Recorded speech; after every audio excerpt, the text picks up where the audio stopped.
and there is a, like a Mexican wave, there is a pressure wave which starts, and that is the one which falls through the vessel wall and gets transmitted. So typically blood takes much longer time. If the blood is ejected from the heart, the rate of flow of blood is 0.5 meters per second. It's very slow, whereas the pulse wave or the pulse is actually 5 meters per second. That means the pulse actually flows 10 times faster than the wave. Also, one more thing which probably we should understand right away, since it's not the flow but the waveform of the on the vessel which occurs, is that there are two components to that. I'll come to that little later. There is a forward component which comes because of ejection of the blood. Although it's not the blood which transmits, it is the ejection of the blood into aorta which makes the elastic aorta expand and recoil back. So this expansion and recoil back produces some sort of a pressure waves on the arterial wall which gets transmitted. But there is also one more component which is important even in our practice. There is a reversal of the from the periphery. There is also a, it's a wave. You know how when the waves hit any object, whether it is like a sea wave or something, when it hits something, the opposite structure also vibrates and sends the wave back. So pulse is a mixture of an antigrade wave, not flow, wave, which goes from aorta, and also a retrograde which comes from periphery. And the timing is so beautifully matched that the retrograde and antigrade, actually both of them fall on systole. So if things are fine, the antigrade and the retrograde both fall on systole, and that's why you get that waveform of the bulb. There are some physiological pathological condition where the reflected wave actually doesn't fall on systole, it falls in diastole, and that will be explanation for some of the pulse. So once you understand this, most explanation for the pulse becomes easy. For example, why does the Hill sign occur at all? Why do you get a collapsing pulse? Why are we not that keen on beta blocker as antihypertensive? Partly because beta blockers actually disrupts this rhythm of pulse. It makes chronotropic, some sort of an incompetence, that the reflected wave then doesn't fall on systole but falls on diastole and produces, that may be the reason why they are not very effective antihypertensives. So if people have anybody has doubt, please put it in the chat box. So when I'll keep the chat box open, so if you're not following anything, please let me know, and we could discuss that. Okay, so this is the key component. So what we understood here is it's not the blood flowing but the pressure wave going. So there are two components, one from aorta going forward, one from all of the periphery getting summated and coming back, that also going at systole. So that's where we are when we are discussing about the pulse. Pulse contour is something which we should understand, and the factors affecting this also should be understood. I'm sure most of you are aware of the contour, where you think there is a dicrotic notch, there are waves before and waves after, but there is something else which we should think. I already discussed about this genesis of the pulse having two components. Now let's look at the pulse contour. Now, pulse contour varies. This depends on the way the pulse, which is not the blood flow, but the way, the way from when the arteries changes from elastic artery to a little less elastic or more muscular artery, the contour changes. The way the pressure is transmitted, it changes. So if you see here, this is how it looks in ascending aorta. Anybody who has done an angiogram, or you realize that the radial pulse contour is actually not same as the central pulse contour. There is a difference.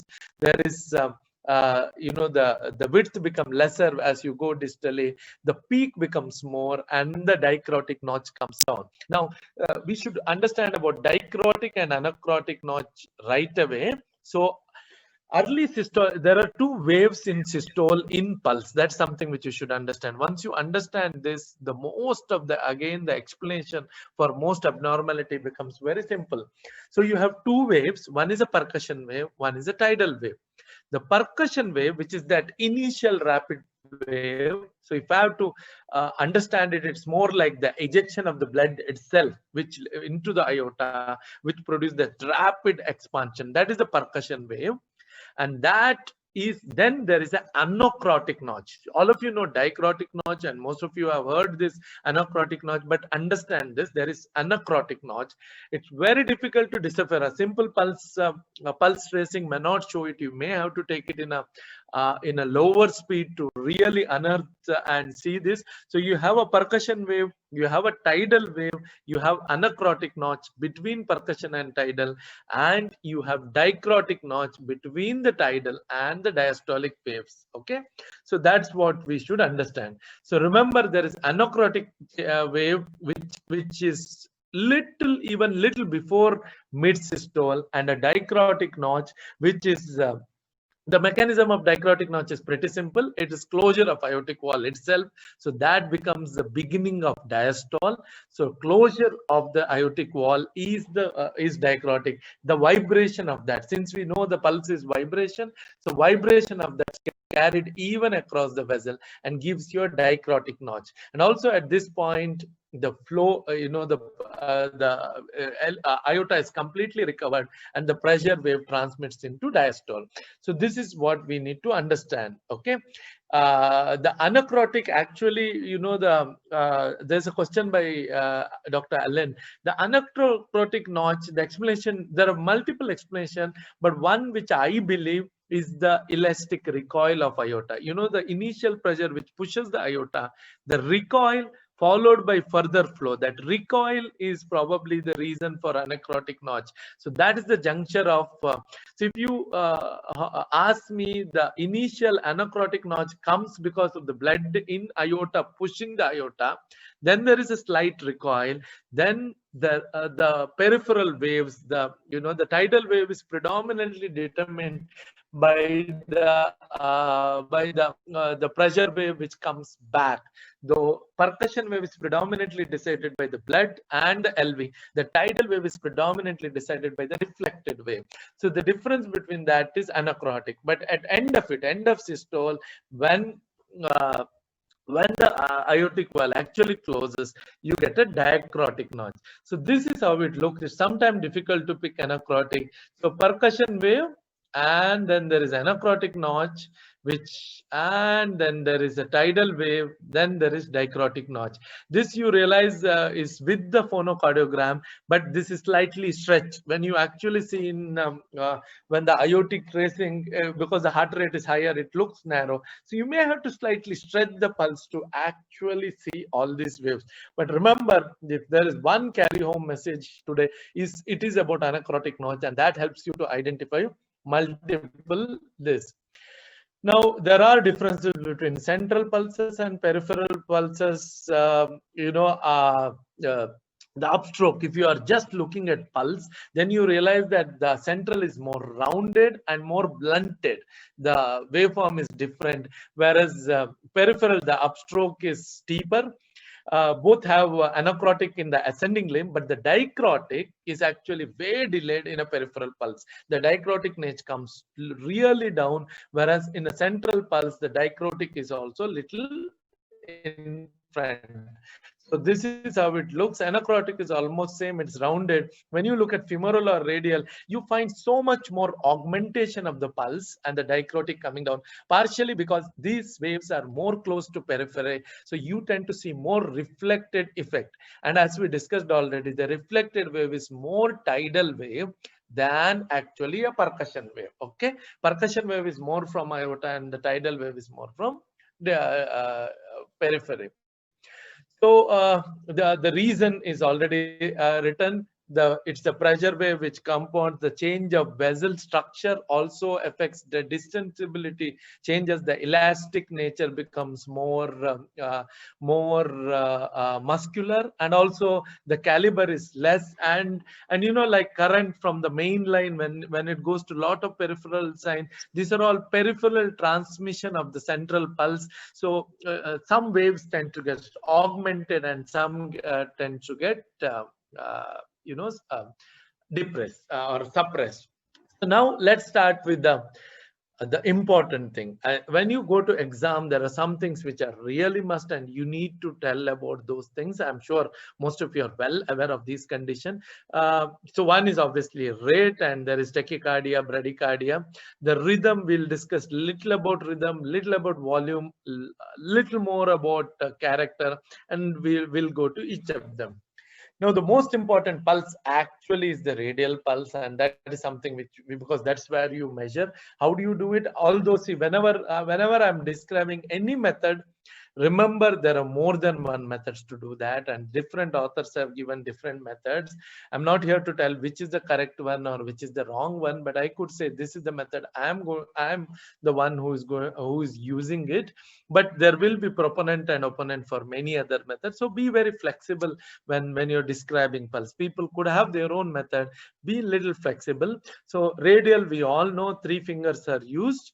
It's important that the middle finger is the one. See, people could ask you one more thing in exam for you is whatever method is, actually people will ask you to demonstrate some sign. When you're giving exam, at least 2 or 3 signs are actually asked you to demonstrate. And we did discuss some of them in our previous discussion about apex palpation or palpation of different things, percussion for right heart boulder. Pulse is one of them. They could tell you, examine carotid pulse, examine brachial pulse. You need to learn them, and you need to know, because any case the pulse can be asked. Make sure that you have sufficient knowledge when you're dealing with pulse. So when you use 3 fingers, the middle is the one which you tell rate and volume. The index finger, so when you keep like this, and the index finger is the one which actually is used, that's the distal finger. Now the distal finger is used to occlude or compress, and the proximal, the middle finger is one which is used to this. And it's also, as we keep discussing, it's a multi-step process. It's not just one step. You may have to vary the pressure to get different qualities and different this about pulse. I think this is something which we all know: tachycardia, bradycardia. So heart rate has to be explained, and whenever there is a disparity, like if you're dealing with AF or VPCs, you need to actually talk about the heart rate. Pulse rate is just one part. Wherever pulse rate and heart rate don't match, you should remember to describe heart rate. And if it is less than 60, your final diagnosis should actually have bradycardia, and if it is more than 100, the final diagnosis should also have tachycardia. This is something which people miss. They miss hypertension when it's part of the diagnosis, and when they miss heart rate. So if you find a heart rate which is higher, then you need to do that. Then regularity or the rhythm, this is something, again, I think most of you know very well. I think what is you need to describe it well, whether it is irregular, irregular, or whether it is regularly irregular. That means irregularity comes at a frequent interval, like ventricular bigeminy or trigeminy. Bigeminy means alternate beat is abnormal. Trigeminy actually means the third beat is abnormal. And irregular occurs in atrial fibrillation, sometime some VTs, MATs, and I mean, most of you are familiar with ECG, so you do get the idea. Now, after rate and rhythm, next is volume. Now, what do now what is this volume, and what is the importance of the volume? Some things with pulse, that's what you should remember. There are some 3-4 pulses and volume. It has to be correlated with BP apparatus. This is one more standard question. There are some pulses which needs to be confirmed with BP apparatus, and we are going to discuss that in a short while. But remember, volume itself has to be correlated. There's no need to be very heroic. If you have doubt in volume, check the BP. Volume is nothing but the pulse pressure. So typically 30 to 60 is normal, 40 to 50 is what most people would have. Anything more than 6 is called large volume, and anything less than 30 is small volume. So always your examiner is going to compare volume with the final. There are very few exceptions where pulse looks large volume. It gives you that feeling, but then the pulse pressure is actually not much. So we'll come to that in a short while. But most of the time, the volume, it's a good volume or a poor volume, should actually be correlated with BP apparatus. This is one thing. We are going to talk about about 3-4 things where BP apparatus and pulse has to be correlated, and this is one of the things which depends. It also depends on arterial compliance, especially with the poor compliance, in older people. It looks more prominent and more bounding, or volume looks higher. But in their defense, most elderly do have a low diastolic BP, hence the volume actually becomes higher. Now, if you want this is something which we are very used to, where your grading typically pulse is 3+, especially if you're dealing with a peripheral vascular disease. It's very important for you to grade it. Most other cases, it's enough if you tell that all peripheral pulse is felt, and it is well felt and it's normally felt. When it's bounding, it becomes 4+. But let me tell you something here right away. Most of you in exam may not palpate a dorsalis pedis. That would be utterly wrong if you're not doing. Make a habit of making your patient lie down. If you're not able to find all pulse, make a habit. Spend a minute just after calculating pulse, because this is your first impression with your examiner. When you start your examination, your first impression actually comes from pulse. And imagine dorsalis pedis is missing, maybe physiological, maybe altered anatomy, and examiner. I've seen very senior examiners almost always look for dorsalis pedis. So you need to get radial checked, you need to get carotid checks, you also need to get femoral and dorsalis pedis. Make sure you always palpate these pulses. They could be abnormal for whatever reason, but if there is a finding, you need to demonstrate. It looks very bad if you tell all peripheral pulses palpable, examiner pinpoints that something is not there, and then you realize it's not there. It looks very, very bad. Now, what's the character of pulse?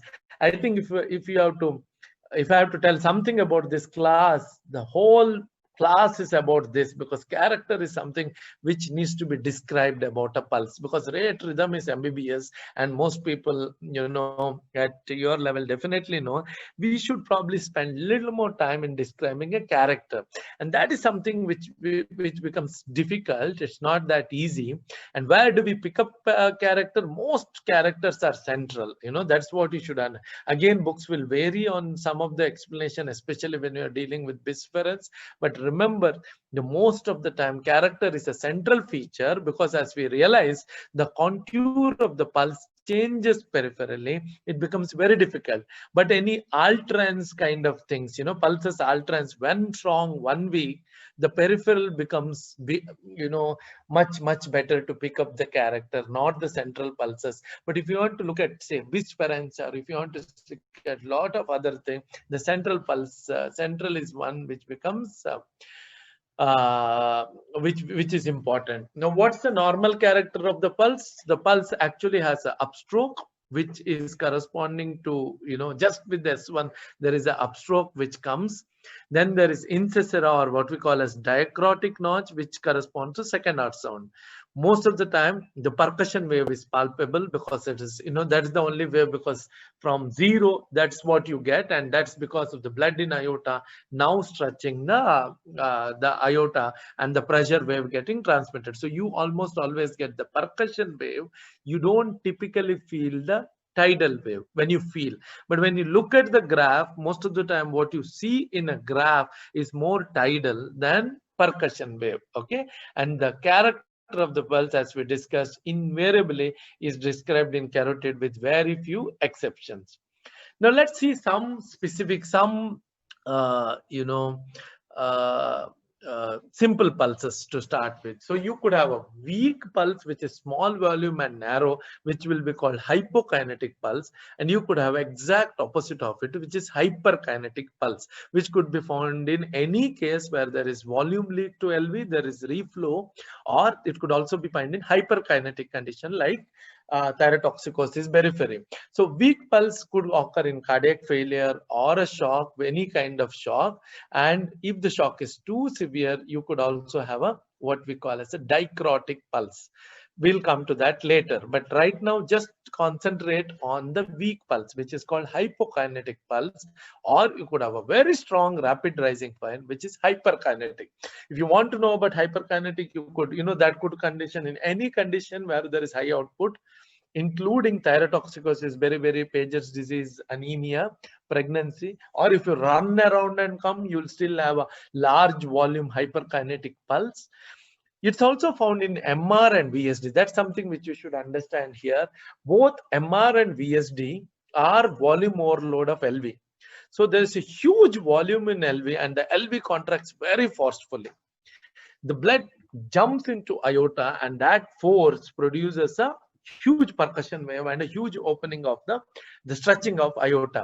But then there is an abrupt closure because the blood actually is not going into aorta. It's more going into LA or RV, like in MRVSD. So you get a feeling of what is known as low collapsing pulse, or like the amplitude of these are the exception, where the volume, when you feel the pulse, you feel there is too much volume, they just go up, but then there is a sudden fall. The pulse pressure is not very wide in MR and VSD, but the volume is very good. So they are also exception of hyperkinetic pulse. So you get hyperkinetic pulse in aortic backflows, like in AR, PDA, fistulas, and also RSOV. You get it in pure hyperkinetic condition like thyrotoxicosis, very pregnancy, Paget's. You also get it in MR and VSD, where LV is hyperkinetic, but in this condition, these two, the pulse pressure is not wide. All other exception, whether it is a pure hyperkinetic or backflow of blood, the pulse pressure is also wide, but here the pulse pressure is not wide. Now let's go to something which we discussed today. What is an anacrotic pulse? So anacrotic pulse is where you can actually feel the anacrotic pulse very clearly. That's called the anacrotic pulse. That means you're able to feel, you can feel that the anacrotic notch is delayed. So this occurs, as I'm sure you must have guessed this occurs in severe aortic stenosis, but it's not same as parvus et tardus. See, parvus et tardus is a delayed pulse which is low volume. It's parvus, means it's small. It is tardus, means it is delayed. But anacrotic pulse, if at all, is just a tardus pulse. It's not parvus et tardus, it's just tardus. That means cardiac output here is normal. The amount of blood coming is normal. So it's not a small pulse, it's a good volume pulse. Not hyper volume, but a good volume pulse with a systole which is delayed here. The one point I want to tell you is this is the one pulse which you may mistake for a bisference, because the anacrotic wave is now delayed, and most of the time there is also thrill in carotid in these conditions. You could miss this for a bisference pulse.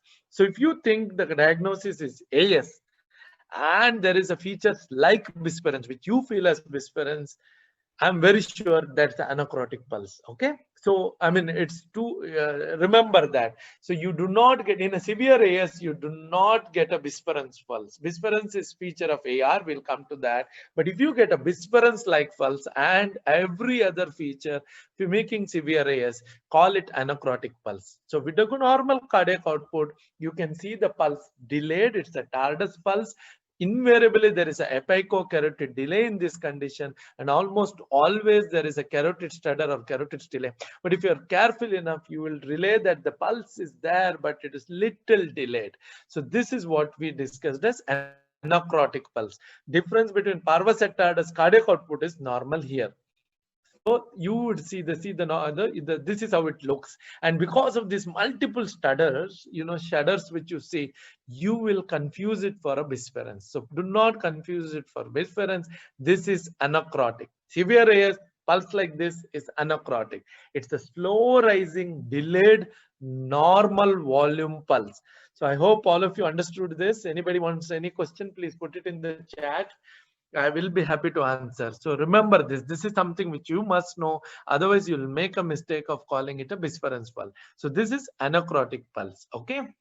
Parvus et tardus, on the other hand, also occurs in severe AS, but typically the cardiac output is delayed. So it's a smaller pulse, okay, which is small, but at tardus. Typically, I don't think so you'll ever miss a parvus et tardus. You can feel it actually, but the anacrotic is one. So if you see, this is how the normal pulse looks in this example. And this is how a parvus et tardus pulse looks. This occurs in severe aortic stenosis. Typically, cardiac output is low. So anacrotic, I think there's a question from Dr. Katyayani. Anacrotic pulse is seen in severe AS, but with normal cardiac output. It's a tardus pulse. If you have to give one more name for anacrotic, it is tardus pulse. It's a delayed pulse with the stutter. I'm just going to show you this example.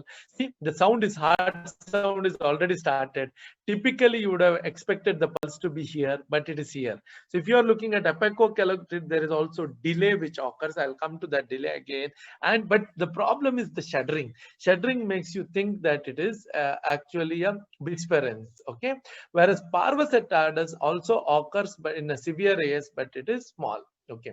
Now let's come to the other pulse, which is probably important, which is collapsing pulse or water hammer pulse.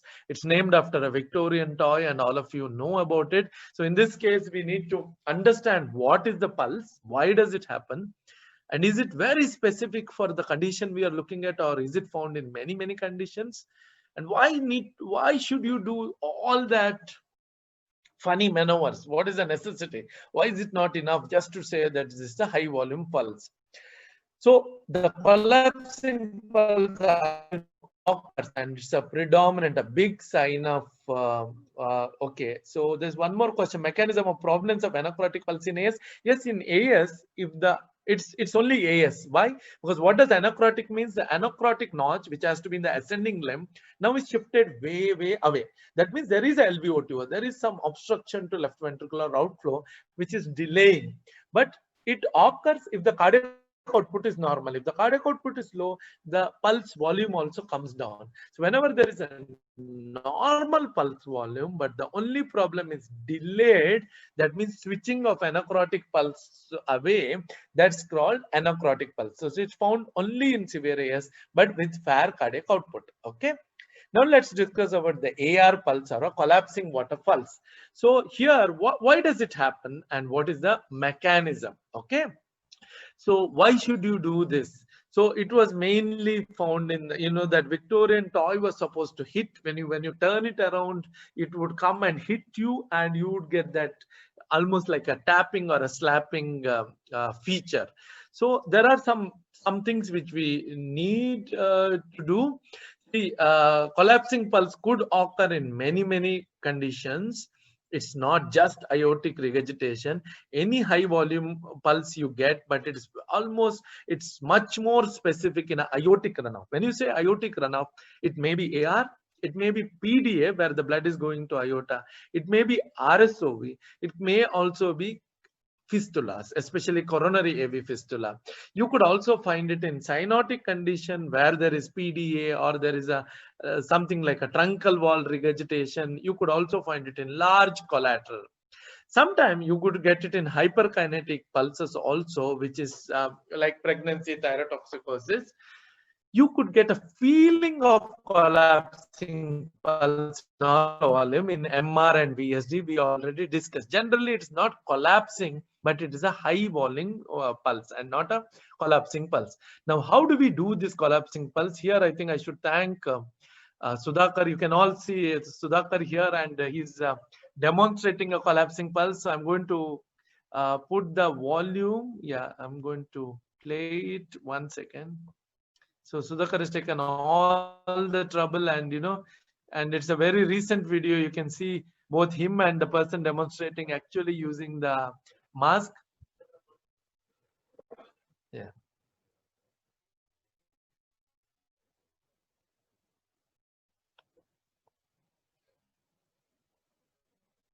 So the first thing what he is saying is it's a high volume pulse. So you check in the radial area, which is high volume, and you also confirm with the blood pressure apparatus. That's what is very important. Yes. Then what do we do next?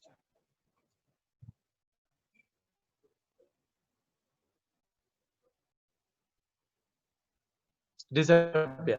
Now see, what are you trying to do? I mean, Sudhakar has demonstrated this extremely well. So what we are trying to do here is we are making it more and more tough for us to find out collapsing pulse. Again, let me come back and tell you, this is not the only mechanism, but this is the way me and Sudhakar and many of us do. But the most important point is, once we do it, we don't have doubt that it is collapsing. You know, if it is just a change of volume from resting to pulling it up, then you're always in doubt. Is it there? Is it not there? The method which we are describing, and which is obviously described in the books also, once you get it, you are not in doubt. So what we do, we feel the radial pulse, which is the most prominent pulse, go to the mid arm.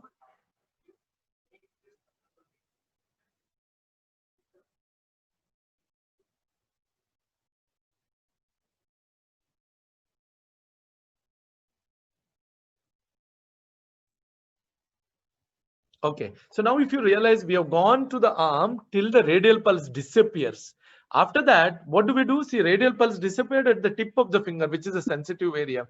We take this area, thenar eminence, which is less sensitive, and you put it on ulnar artery. So you've gone till the radial is disappeared, and after that you actually put it on ulnar artery, not radial, ulnar. So after the radial disappears, when you put it on ulnar artery and the patient is in resting position, you're not getting any pulse at all. And then see, he has shown the way. You can't pull with the same hand. You take one more hand and pull it up, and then all you have to do is find out the pulse at this.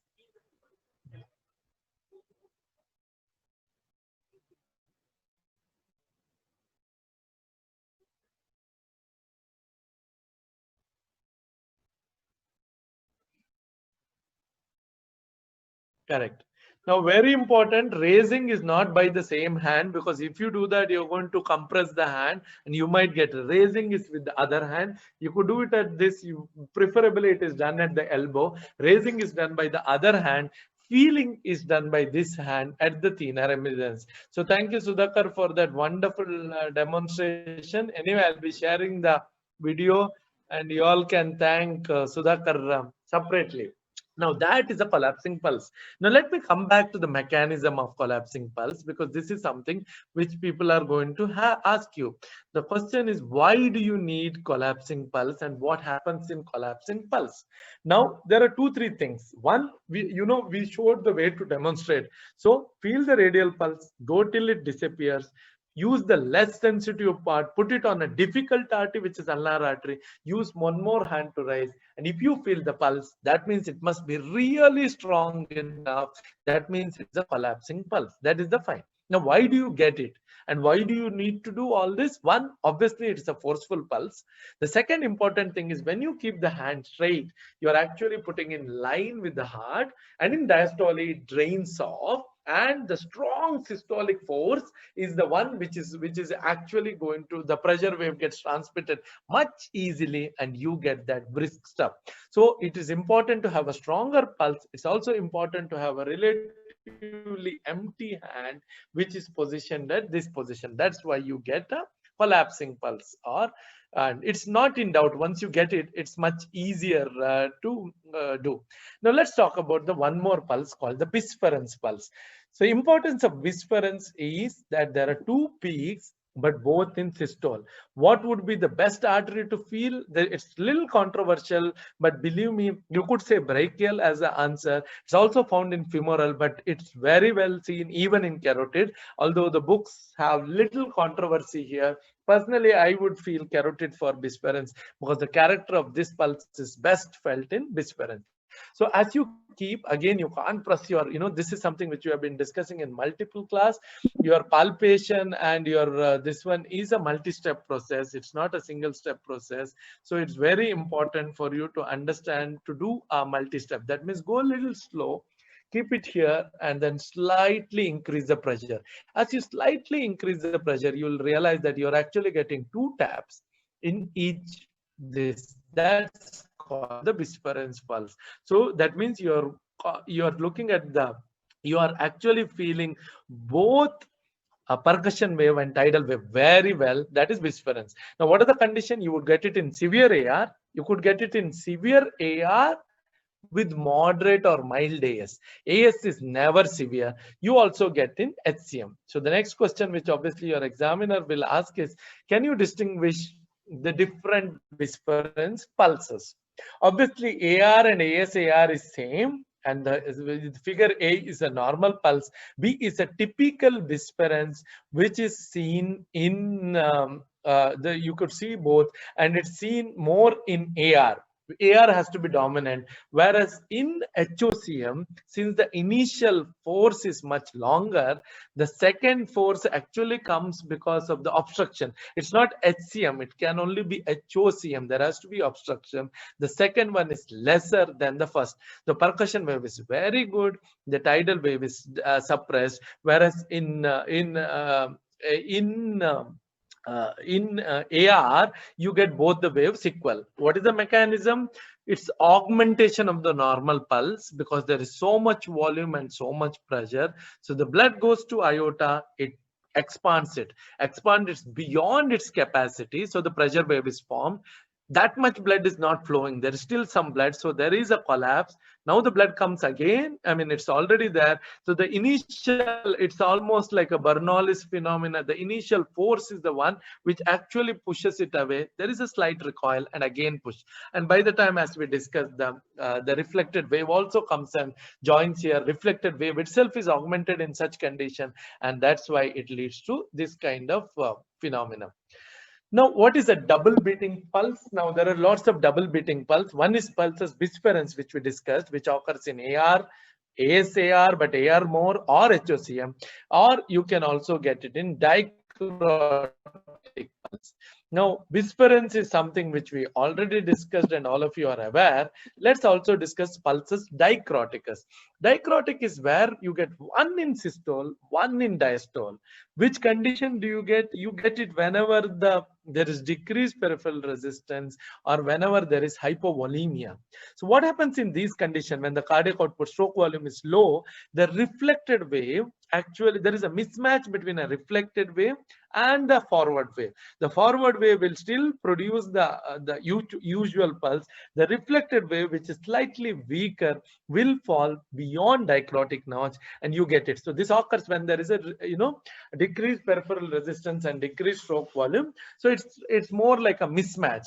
And the worry is even beta blocker could produce some of this mismatch, and that would alter the hemodynamics in AS. Now, what is pulses alterance? I'm sure all of you know. Important point in pulses alterance is rhythm is normal. Okay, with normal rhythm means no change in the gap. One is a strong beat, other is a weak beat. Occurs in LV failure. It could be triggered by a VPC. VPC is not the cause, it could be triggered. It's very common whenever we do DCM angio, we do see it, and Frank Starling force is the reason. But this brings to one more point which your examiner is likely to ask: which are the pulse which you will diagnose using BP apparatus? Or what is the role of BP apparatus when you are doing a pulse? So one role is to look at the volume that we already discussed. The second role is actually in pulses alterance. So remember here, the diastole of these pulses is almost same. The diastole is same, but the strong beat has a higher systolic and the weak beat has a lower systolic. So imagine the BP here is 140 and BP here is 120. So when you come to 140, you see half of the heart rate. So if the heart rate is 100, you get tuck, gap, tuck. So half of 100. And when you reach 120, you suddenly see doubling of the heartbeat. So pulses alterance is characterized by doubling of the heartbeat, can or must be confirmed with the BP apparatus. So I hope all of you followed this. So the upper part is the stronger beats have higher systolic BP. So at certain BP, say 140, you get 50% of the heart rate. When you slowly come down, when you come to 120 or whatever is the systolic BP of the lower pulse, you see the doubling of the heartbeat. So that's what you see in the lower bit. So doubling. Okay, this is how. Now, what is the differential? Bigeminy. Bigeminy is a differential. It's almost, as far as BP apparatus is concerned, it's almost the same. There is a pulse which is doubling of the, not Lokesh, I will register. So imagine there is a strong beat and there is a weak beat. The strong beat will have higher systolic BP. let's assume it is 140. So when you bring your BP apparatus from say 180 to 140, you'll see tuck, gap, tuck. So you are actually hearing 50% of the heart rate. You know, pulse is 100, so you're only hearing 50 sounds in a minute. But when you come to 120, you're going to hear this, and you're also going to hear this. So suddenly at one point, the heart rate doubles. From 50, now you're hearing both strong and lower beat. So from 50, it doubles. So you see a doubling of the heartbeat. But the key is rhythm is same. You know, the gap between the beats is same in alterance. Whereas when you're looking at a bigeminy, again there is a strong pulse, again there is a weak pulse, but they're coupled. There is a strong pulse, weak pulse, strong pulse, weak pulse. They're coupled. There is a difference. But again, if you use the BP apparatus, at first you only get the systolic count of the strong beat, and then you get the count of the weak beat. So Dr. Logesh, I hope you followed that. So it's basically using a BP apparatus demonstrating pulse. So alterance and bigeminy and pulse volume, these three are important. So dicrotic versus bisference. Dicrotic pulse, one is in systole, one in diastole.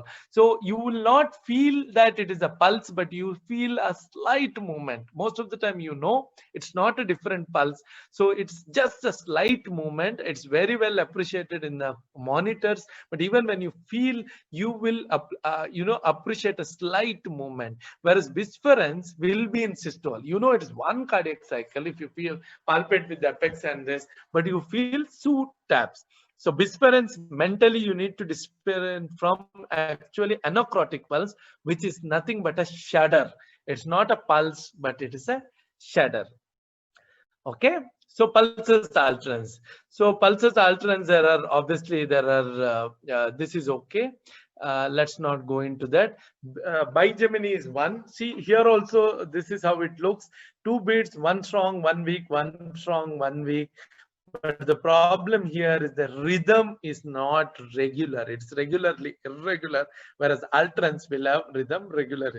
So this is how you distinguish alterance and from bigeminy. Any bigeminy, whether it's an atrial bigeminy, junctional bigeminy, or ventricular bigeminy, will have these features. Now, one more important pulse, which is a pulse, again needs a BP apparatus to confirm. That's called pulsus paradoxus. And all of you know, nothing paradoxical. It is exaggerated inspiratory, exaggerated inspiratory fall, because inspiration, lungs expand. So the left-sided output decreases, expiration, lungs are squeezed, and the left-sided, no, you're not talking about right heart, you're talking about left heart, decreases. So that's why exaggerated inspiratory fall in BP. So again, how do we pick it up? We do it with, we do it again with the BP apparatus. So initially you get, only heart rate only during expiration. Okay. Initially you get tuck, tuck, gap, tuck, tuck. And when you come down slowly, you should not ask the patient to take a deep breath, normal breathing, very slow decrease of BP apparatus. Most of you may not have that kind of patience to do it, because generally, how do we take BP? We go to 130 and we come, straight to 80. That's what is done most of the time. These pulses cannot be picked like that. You need a BP apparatus. So when you do that, you get tuck, tuck, gap. Unlike the alterance. Alterance was tuck, gap, tuck. Whereas here it is two beats, tuck, tuck, gap, then tuck, tuck. And as you come down, say at 140, you get at 124, you are able to hear both inspiratory and expiratory, and the heart rate will now start become tuck, tuck, tuck, tuck. When I talk about heart rate, it's the Korsakoff sound which you are hearing through your stets to the arm. So that's what it happens. Here there is no doubling, but you get both inspiratory and expiratory systolic BP or Korsakoff sound, whereas there you only get during the expiration, not inspiration. This is found in tamponade. That's the traditional example, but there are at least 10 other causes for pulsus paradox. I'm sure that's not the point of discussion. Most of you know it, so we could do it. If not, I'll pass on this and you could do that. Now, mechanism we already discussed. It means ventricular interdependence to some extent, whatever reason. And in CCP, we already discussed it is more about failure of transmission of the pressure. Where do you get reverse pulses paradox? This is something which people like. Again, they will ask you in exam. So you have to get an inspiratory rise in BP. HOCM is one condition which is exactly opposite of all others. It behaves ulta. So obviously inspiratory rise. If the patient is on a ventilator, it makes sense. Now inspiration is actually pumping out the blood from the lungs, so it is more. AV dissociation also it gets. So Dr. Anuradha is how to measure pulses or it is. Please explain again. Yes, I will. Pulses paradox, not alterance. Okay. So let's go to that picture of pulses paradox. So initially you're only getting expiratory heart sounds, coruscant sounds. Why? Because the expiratory BP is higher. So imagine expiratory BP is 130. And one expiration typically has 1 or 2 or 3 heartbeats, because breathing is only 16 to 20, heart rate is 80. So typically 2 or 3 heart rates. So imagine the patient is breathing out, not forcefully, normally. So you get the BP is 130, you get tuck tuck. Patient takes a breath, the inspiratory BP is not audible. Why? Because it is below that sound. Okay. Again, patient breathes out, you get tuck tuck. Now the patient is, you are slowly decreasing the coruscant, deflating the apparatus. And when you come to say 130, from 140 you come to 130, now you're going to get tuck tuck, and also the inspiratory BP also is heard. So you get tuck tuck tuck tuck. So no doubling, but you feel all the sound. You don't get that pause which was there. So at a higher BP, you're only getting expiration, and at a lower BP you get inspiration. You get it in all of them. Okay, that's how you get. Alterance is doubling of coruscant sounds. When I say heartbeat, remember it is coruscant sound. Dr. Prithvi has a question. Can you explain the mechanism in airflow obstruction? Airflow obstruction is a little simple in the sense the inspiration actually becomes much more. So the pleura becomes more negative. So obviously there is exaggerated inspiratory response. Normal breathing, the pleura is negative, but imagine there is an air hunger. You breathe little more, so the systolic BP falls much more. Sudhakar has a question. Can you explain the difference between paradoxes in conjunctive pericardial respiratory disease as most important for their exam? Yes. So paradoxes in tamponade is very, very more, it's much more demonstrated. In respiratory disease, as we discussed, it is, you realize that patient is actually breathing much faster, and you also realize that there is exaggerated normal that is around 20 to 30 millimeter at most. But in tamponade, it's possible for completely disappearance of the pulse. It's much more, and the respiratory rate doesn't vary much at all. What happens when we check BP in bigeminous? Bigeminous will be exactly like alterance, because there is a strong beat, there is a weak beat, but the problem is the consistency. You see that in alterance, the heart rate is same, so the beat, the gap is tuck, tuck, tuck, tuck, tuck. Whereas here it will be bigeminal, it will be tuck, tuck, pause, tuck, tuck, because there is a compensatory pause there, which is incomplete. So bigeminous, the rhythm is not okay, whereas alterance rhythm is okay. The definition of alterance is sudden doubling of the heart rate with normal rhythm. If it is abnormal rhythm, it is bigeminous. So I think we have discussed reverse. Yeah, vessel wall. That's the next point which we need, which we keep talking about, vessel wall formation. So is it important? If you ask me, not important at all. Why? Because people have always thought we are looking at atherosclerosis. Okay, it's definitely not true, because the radial artery is resistant to atherosclerosis. If at all there are two arteries which are very, very, very less atherosclerosis, one is LIMA or RIMA, internal mammary, or now we call it internal thoracic artery, ITA arteries. Second is radial artery. For whatever reason, one belief is they don't have vasovasorum and hence atherosclerosis is less, but that is subject to debate. But the thing is, radial artery is not that prone for atherosclerosis. So you are explanation of the vessel wall does not help at all. If at all, you are only looking at arteriosclerosis, and there is no direct relationship between arteriosclerosis and atherosclerosis. But it's been a tradition, younger people, you can feel the artery very, you can feel it very soft. In older people, it's little cord-like. So vessel wall character in defining atherosclerosis is not much, but you have to do it in the exam. But it's really not important. But if you have a brittler artery, the pulse looks more rapid and more brittle, and some of you are finding like pseudo, you can get features like pseudo hypertension. You may be able to difficult to obliterate, and some of even with severe AS, you might feel the pulse is very very jerky, and these kind of things you could always get because of hard vessel wall, but not really atherosclerosis. Apico pulse deficit is extremely important, as we discussed. More than 10 with a reasonable heart rate is sign of AF.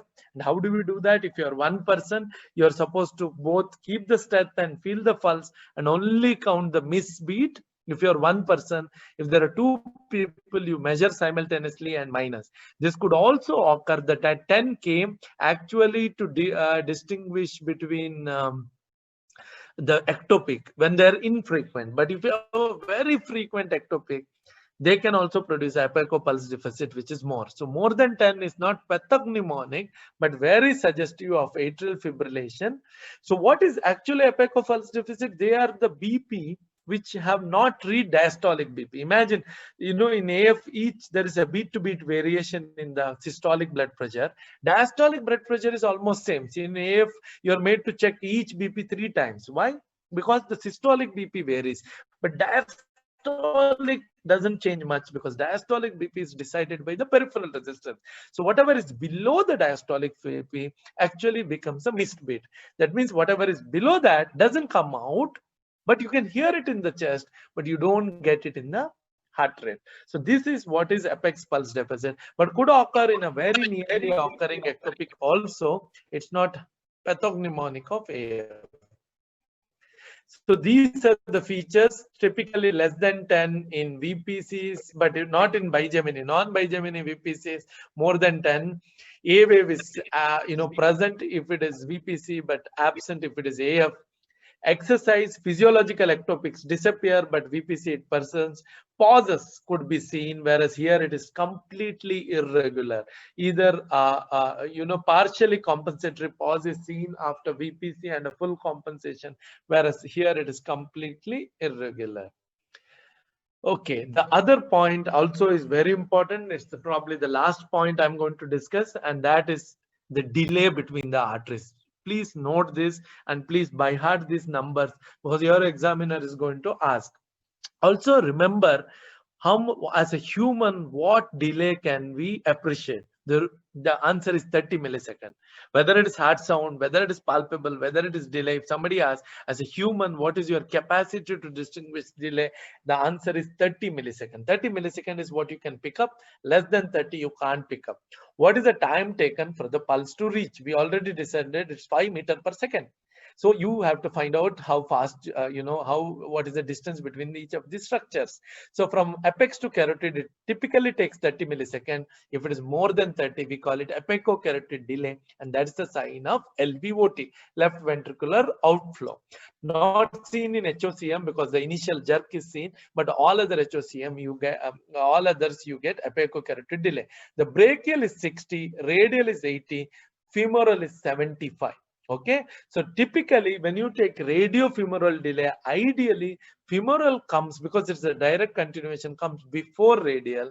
So whenever there is a radiofemoral delay, you actually pick up. So simultaneously you have to palpate, and you realize that your femoral, which was supposed to come before radial, now comes after radial. You'll be able to pick up only if there is more than 30 millisecond delay. Anything less than that is not, unless you're a superhuman or a flash among you all. Typical humans cannot pick up this difference. Causes is any obstruction there, could be atherosclerosis, but typically it is cocked, can also be seen in Takayasu. Radial delays, again, you know that supra, you could also see pre-subclavian cocked can produce radial delay, anomalous can produce radial delay. Again, Takayasu aneurysms can cause radial delay. And also supravalvular AS can produce a brisky, little faster right carotid than left carotid because of the jet in that direction. Very important, which I told you in the beginning, but it is very important for you to understand that all pulses, you know how to examine. Surgical book Das is one which gives a best explanation. You may be asked to demonstrate. So whether it's brachial, whether it's carotid, whether it's dorsalis pedis, whether it's popliteal, whether it is femoral, please make sure that you know how to do it, and if the examiner is asking, you should be able to explain it. I won't go into that. Okay, carotid pulsation JVP we already discussed, but this is just for completion. If you are having this slide, please go through it. So thank you for patiently listening to me. There are Sanjana has asked the question whether two people are checking, then two people separately check apexo carotid delay. But if it is one person, then it is easy. If it is one person, it is only this. Auscultatory gap is what you get it in blood pressure, where there is a systolic, unless you do a palpatory method, you will miss. And believe me, when we were in our training, it was common thing. Our boss was very particular about BP, and some of us ended actually missing because of auscultatory gap. Always make a habit. So it's become a habit for me to actually look at the palpatory method as I'm inflating the pulse. Make sure that you're above systolic and then get this. The mechanism is not that clear. The sound just doesn't appear at that time, and that's how you get. Dr. Sumit has a question about different pulses, differentiate between different pulse, bisference pulse. Yeah, bisference is two pulse in systole. So it is one beat, but you're getting two proper pulses. That is bisference. That's the only differential is probably anacrotic pulse, which the shudder might confuse you. The dicrotic pulse, the second one is not really a pulse. It's just like, something is just pushing it up, but it's not really a pulse. So it's not that common. So one thing I want to, the reason, it's not the reason, I think Dr. Govindaraj is asking why 10 a cutoff. 10 is not a full cutoff. Please understand. It's found that if it is AF, you're going to have multiple beats at multiple random interval. So if your heart rate is around 80 to 100, you could have 10 beats which are actually below systolic. It makes the chance more likely. 15 is very ideal. More than 15, it's almost surely AF, but 10 is the cutoff which is kept. So somebody wants to know about reverse pulse paradox. Yes, reverse pulse paradox occur in any condition where inspiratory BP is higher than expiratory BP, because pulses paradox, you have expiratory BP higher, which is normal also. It is exaggerated. So which are the condition where inspiratory BP is higher?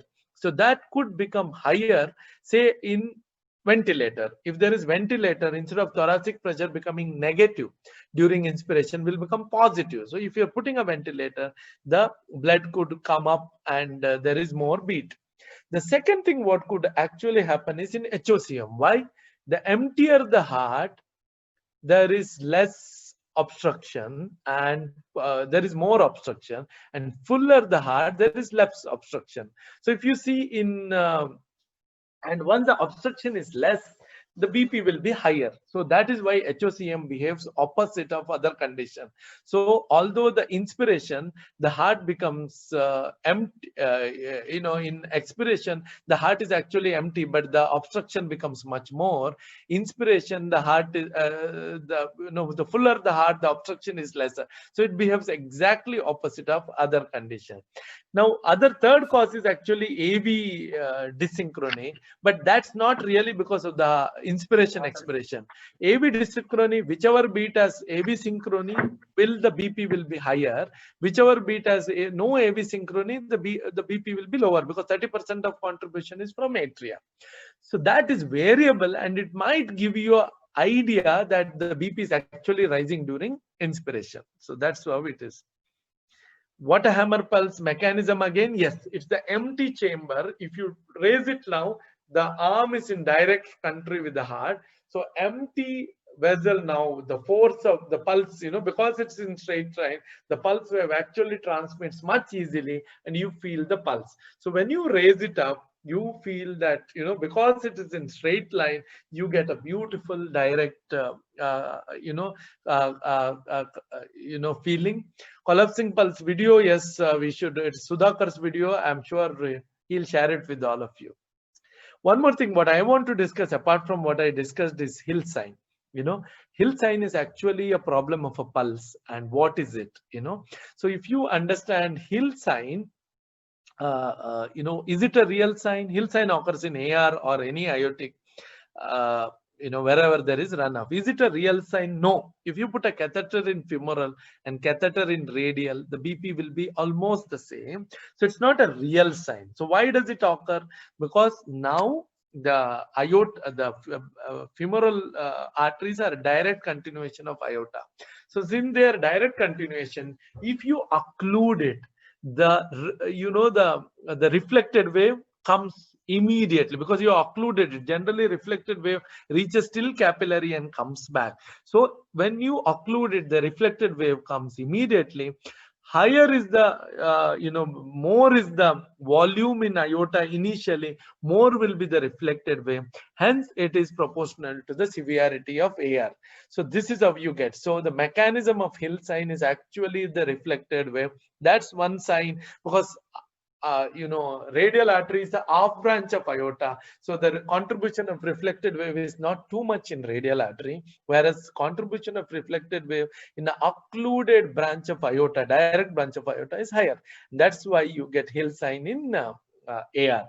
So that's one more thing. Although it's a Hill sign, it is it's from the it's to be understood when you understand pulse. So Sudhakar, are we done or any?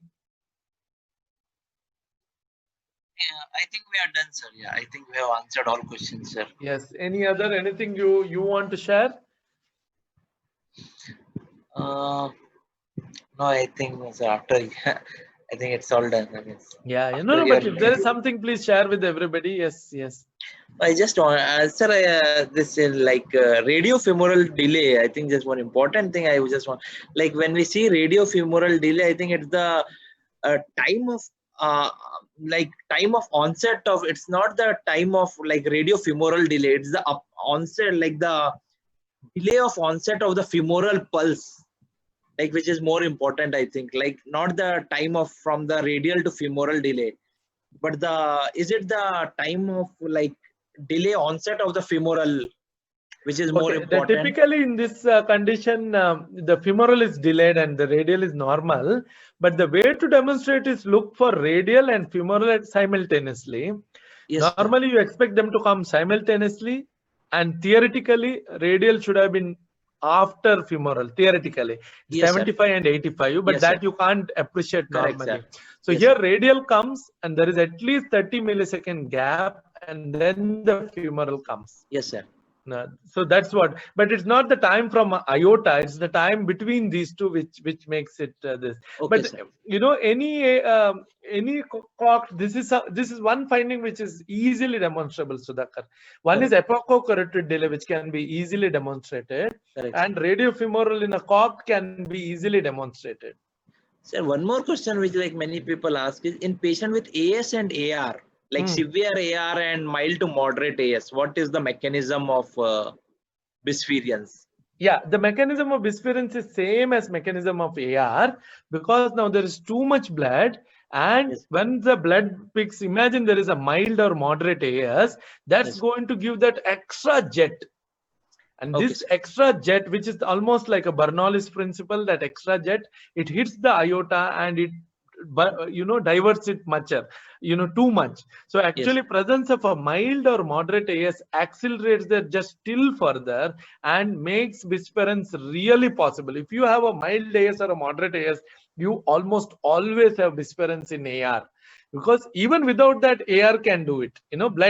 A huge blood coming into aorta can do it. But if you have AS, the force of the jet actually increases several fold and whisperance gets exaggerated. And you can never have a whisperance with an altered LV function, sir. Yes, that's one very important point, because I think I missed that point, Sudhakar. Thank you for reminding that. That's a point which we need to highlight here, that moment you utter whisperance at MD or DM level, you cannot tell LV dysfunction. Because look at the mechanism, that initial percussion wave need to have a force that can only happen if LV is normal. Your whisperance, you are committed to a normal LV function. Thank you, Sudhakar. I had missed that while telling. That's a very important point. The whisperance should have normal LV function. Yes. And AS is never severe. Yeah, That's correct, one sir. more AS point is never which you severe. should. Yes. Yes, sir. I think that's more. Yes, sir. Here we'll conclude, sir. Yeah. Yes, I think Shantanu can Mr. conclude Shantanu, for sir. us. Yes, sir. Yeah. Yes, sir. Yes, sir. Thank you, sir. Mm. We are now towards concluding this wonderful program. I must say this was an exciting program which has enabled us to gain from the wisdom and expertise of the speaker and panelist. I take this opportunity to thank Professor Dr. Ranjay Sethi and Dr. Sudhakar Rao for their great contribution in making this program possible and successful. I am thankful to all participants who have taken time out of their busy schedules to attend this program. I thank all of you for making this event success, and I sincerely hope your support will remain with Torrent in times to come. Thank you. Goodbye and good night to all, sir. Thank you. Thank you. Bye. Bye. Bye. Thank you, sir. Thank you, sir.